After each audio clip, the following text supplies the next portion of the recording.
자, 순찰차에 탄 엄마와 아기. 그런데 엄마의 얼굴이 새파랗게 질려 있습니다. 홍순빈 아나운서, 어떻게 된 일입니까? 그렇습니다. 이 엄마한테는 인생에서 가장 긴장됐던 이분이었을 것 같은데 네. 어떤 상황이었는지 영상 보면서 설명해 드리겠습니다. 네네. 네, 엘리베이터에 한 아이를 낳은 엄마가 올라탑니다. 아하. 근데 아이를 보니까 아이가 손발에 다 힘이 풀려 있고 또 입에 거품까지 물고 있습니다. 네. 고개는 엄마의 팔로 떨어뜨리고 있고요. 아이고, 네. 이 아이가 조금 전에 음식물을 먹다가 기도가 목에 걸린 건데 네. 그래서 숨도 못 쉬고 의식까지 잃었던 아하, 상황입니다. 네. 엄마가 이제 경찰에 도움을 요청해서 이제 순찰차를 타고 병원으로 이송하는 장면입니다. 네. 근데 경찰이 이제 응급 조치를 취하는데 계속 이 아이의 등을 두드리고 있습니다. 네. 그러니까 응급 조치가 필요하다고 느낀 경찰이 아하. 이 하임리히법이라는 응급조치를 실시하고 있는 건데요. 네. 시간이 얼마 없다는 생각에 초조했는지 계속 앞을 보면서 네. 앞도 살펴가면서 아이의 등을 두드리는데 아하. 이렇게 해서 2분이 지나고 결국 응급실에 무사히 도착할 수 있었던 겁니다. 자, 저 때가 이제 조금 전에 그 영상은 엘리베이터 영상과 함께 그 순찰차에 올라서 순찰차 내부 블랙박스의 모습인데 지금 이 영상 좀 설명해 주시죠. 이 영상은요, 그러니까 아이가 다행히 응급실에 네. 잘 가서 네. 목숨을 구하는데 아하. 이 부모가 너무나 고마웠는지 아하. 음료수를 찾고 이 경찰관을 아이고. 찾은 겁니다. 네. 그래서 이제 못 봤잖아요. 받을 수가 그렇죠. 없잖아요. 네. 그래서 이제 이 경찰관이 마음은 너무나 고맙지만 받을 수는 없다며 마음만 받겠다고 이 음료수를 다시 이 부모에게 돌려주는 모습을 보고 있습니다. 네. 자, 당시에 왜 저 아이가 위급한 순간을 맞았는지 출동했던 경찰 얘기를 들어보시고 이어가 보도록 하겠습니다.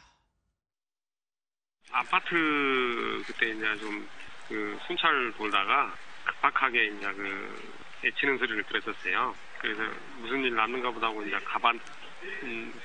본 상황인데 뭐 애기가 숨을 안 쉰다고 그래가지고 이제 입에 좀 거품이 있었고 이렇게 축 늘어져 있더라고요.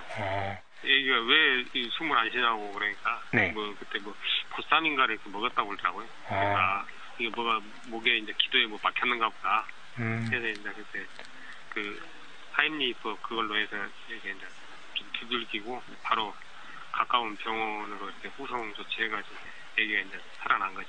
그 이제 경황이 없었는데 네. 또 저기 그 남편분한테 또 연락을 했었는가 보다. 애기 아빠한테 네. 그 어머니가 그래가지고 이제 애기 아빠가 여기 오셨더라고요. 네. 그래서 저희가 뭐 당연히 뭐 도와드릴 일 도와드린 건데 그렇게 만약 이렇게 뭐 마음에 안 드셔도 된다고 그랬더니 그냥 그래도 고맙다고 또 어떻게 오셨더라고요.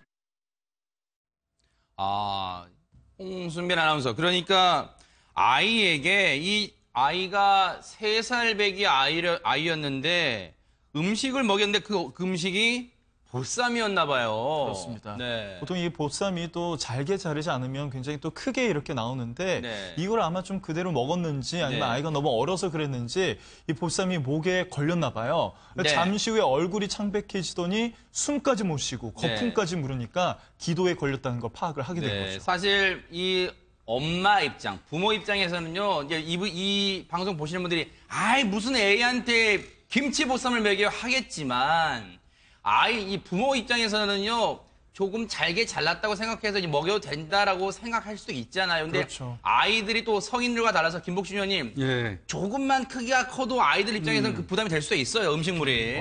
기도라는 거는요. 네. 막혀가지고 바로 응급조치 안 하면 진짜 즉사합니다. 어허. 그런데 이제 보니까 그나마 이제 요즘에 이제 저희 때는 없었는데 요즘에는 119 응급 구조팀들을 초빙해 가지고요. 네. 경찰관서에서도 이제 하임리법 같은 거 네. 이런 거 응급 조치하는 방법을 가르쳐요. 아하. 배우고 하는 게 굉장히 유견에게 사용이 되는 것 같아요. 아하, 네.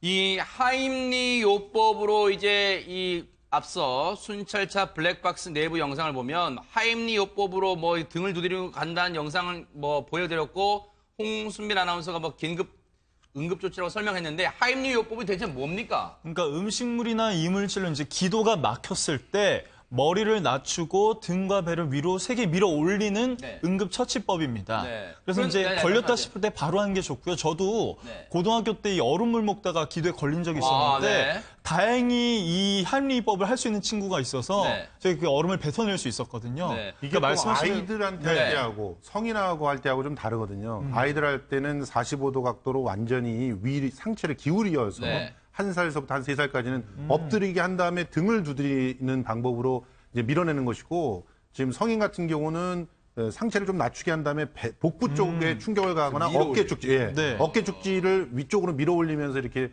충격을 줘서 토해내게 하는 방법인데 네.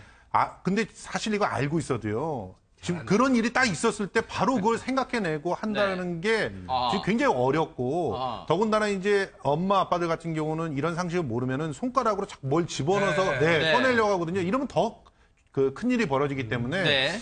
이때 당시에 이 순찰자가 여기를 돌고 있었다는 사실은 정말 기적과 같은 그런 천운인 것 같습니다. 그 하임리법을 이제 저희가 뭐 글로 보여드렸잖아요. 이제 뭐 요즘 농담으로 뭐를 글로 배웠습니다 하는 그런 농담이 있는데 김복진님 하임리법 아세요? 그러면 저기 홍수민 아나운서한테 자세를 좀 한번 보여주세요. 어떻게 하는 거면 아이한테는 어떻게 하는 거예요? 이 큰 사람은 어떻게 아이한테 하는 거, 아이한테 했던 아이라 거. 생각하시고. 네. 아이 같은 경우는 네. 저희가 이제 배울 때는 아주 들기가 편하면 거의 네. 거꾸로 상태로 그렇죠. 했어요. 아하. 거의 거꾸로 상태로 머리가 이쪽이고 이 정도 한번 숙여 뭐 어떻게 하는 거예요? 45도 정도로 기울여야 돼요. 아하, 네. 45도 정도로. 아. 이걸 어떻게 해야 되나? 네네, 이렇게. 앞을 봐야 되는 거예요? 그래서 한 홍수민 45도 정도로 기울어서, 네. 여기를 쳐주는 거.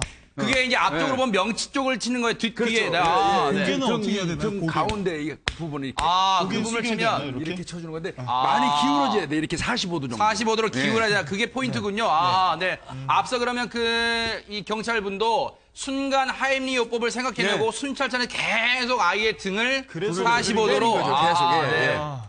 그래서 아이가 위급한 순간을 넘길 수가 있었는데 근데 이인철 변호사님 사실 저런 하임리 요법이 앞서도 김성수 평론가님 얘기했지만 위급한 순간에 이 생각이 안 날 수도 있어요. 경찰분도 그렇죠. 평소에 숙달이 안 되면 생각이 안 날 수도 있습니다. 그러니까 저도 이제 저희 가족들하고 직원들한테 평상시에 좀 교육을 좀 하자. 아하. 우리가 교육을 해서 왜냐하면 응급 상황에서는 이거를 자기가 즉시 이게 하려면 연습을 많이 해야 돼요. 네. 그래서 저희 같은 경우에 심폐소생술도 미리 연습해보고 아. 타임리 같은 경우도 미리 연습을 해야만 네. 응급 순간에 연습했던 게 그냥 자동적으로 나오거든요. 네. 그러니까 뭐 한두 번 이렇게 뭐 이론 책이라든지 뭐 영상 보고 하는 게 아니라 네. 실제로 본인이 직접 해보셔야만 아하. 응급 순간에 그거를 이제 발휘할 수가 있어요. 그러니까 중요한 말씀인 게 김복준님, 네. 제 주변 분이 그런 질문을 하더라고요. 그 흉부 압박법인가 그런 거 있잖아요. 흉부압박 네. 상지 거상법. 근데 그거를 그 이거, 네. 영상 많이 나오잖아요. 예. 뉴스파이터에서 많이 전해드렸고 그냥 그런 위급한 순간이 생기면 눕혀놓고 뭐 가슴부 명치부를 누르면 되냐고 물어보는데 그건 아니죠. 그건 아니에요. 방법이 있는 거죠. 그건 아니에요. 네. 그것도 일단은 뉘어놓고 머리를 이 목 쪽을 완전히 뒤로 젖혀진 다음에 네. 기도 확보를 먼저 해야 돼요. 입안에 있는 이물질을 꺼내고 기도 네. 확보해서 기도가 확보된 상태에서 네. 한 3분에서 4초 간격으로 계속 반복해서 누르는 거거든요. 네. 근데 이거 잘못하는 사람들이 힘세게 눌러가지고 네. 갈비뼈가. 뼈가 다치고 이러는 경우도 있어요. 그래요? 예. 그러니까 이제 중요한 건 이인철 변호사님 말씀처럼 정말 이 가족분들도 한번 어떤 시간을 내서요. 평소에 교육 이걸 받아보는 게 아유, 상당히 그럼요. 예, 예. 좋을 것 같습니다. 그런데 이제 마지막에 장면 보면요. 이인철 변호사님.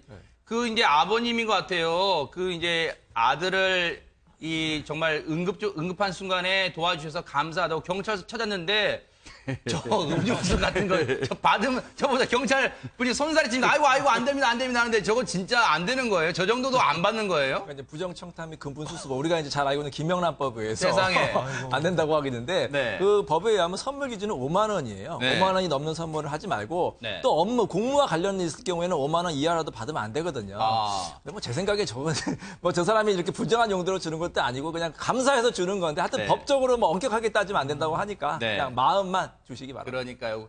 혹시나 이제 저 액수가 뭐 얼마가 안 넘더라도 경찰분 입장에서는 혹시나 하는 구설에 오르는 것도 피하기 위한 그런 마음이 아닌가. 그리고 앞서 그랬잖아요. 우리 이현수 경위님 그랬습니다. 경찰로서 당연히 해야 할 일을 했다 이렇게 말씀하셨는데 그 마음이 참 따뜻하게 다가오는 것 같습니다. 전북 고창경찰서 모양지구대의 이현수 경위님 그리고 박형석 순경님 정말로 위급한 순간에 국민 곁에 있어주셔서 정말 감사드리고 뉴스파이터에서도 감사와 응원을 드립니다. 고맙습니다. 여러분 두 분께 감사를 드리겠습니다.